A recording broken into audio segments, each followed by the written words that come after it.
What's up guys, it's Emma here and you're watching our review for Doom VFR. So the main concern that usually pops up when talking about virtual reality games is motion sickness, and as a result a lot of developers have started to include features that aim to minimise the risk of players feeling ill when playing their games. Doom VFR completely ignores all of this and focuses on the things that make Doom so fun to play in the first place. Heavy music and fast-paced action are Bethesda's prime focuses here, which makes this game amazing to play if you don't suffer with motion sickness. However, if you are sensitive to motion, you probably won't enjoy this VR experience very much at all. A lot of the issues with motion stem from the poor implementation of the game's controls, which still don't really make any sense to me, to be honest. We tested the game using both the Vive controllers and an Xbox One pad, and the Xbox One pad was far more comfortable to use. Usually the Vive controllers are the best option, but Bethesda have made some really strange decisions with how the controls are mapped here. Firstly, there's no option to play left-handed, so if you happen to be left-handed, tough luck.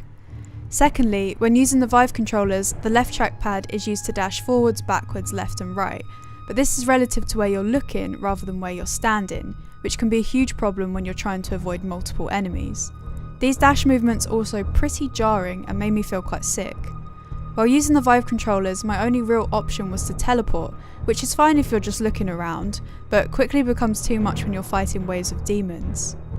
It's worth mentioning that a mod is now available to achieve smooth locomotion on these controllers, but come on, why wasn't this already included in the game? We found that the Vive controllers were also unresponsive at times, which made teleporting unreliable in fast-paced situations.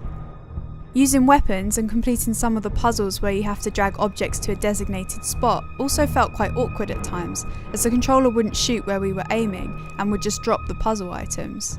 There's also no haptic feedback, so shooting doesn't really feel like shooting at all.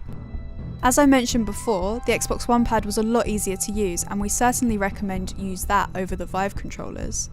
This pad has free locomotion enabled, so you can move around using the analog sticks as you normally would in a game like Doom.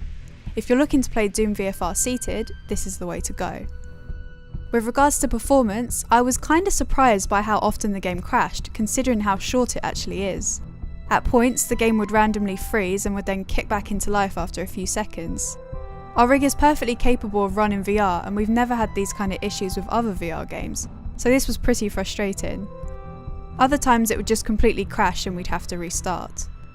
We also encountered a few really weird bugs, like this one, where everything just suddenly goes blurry.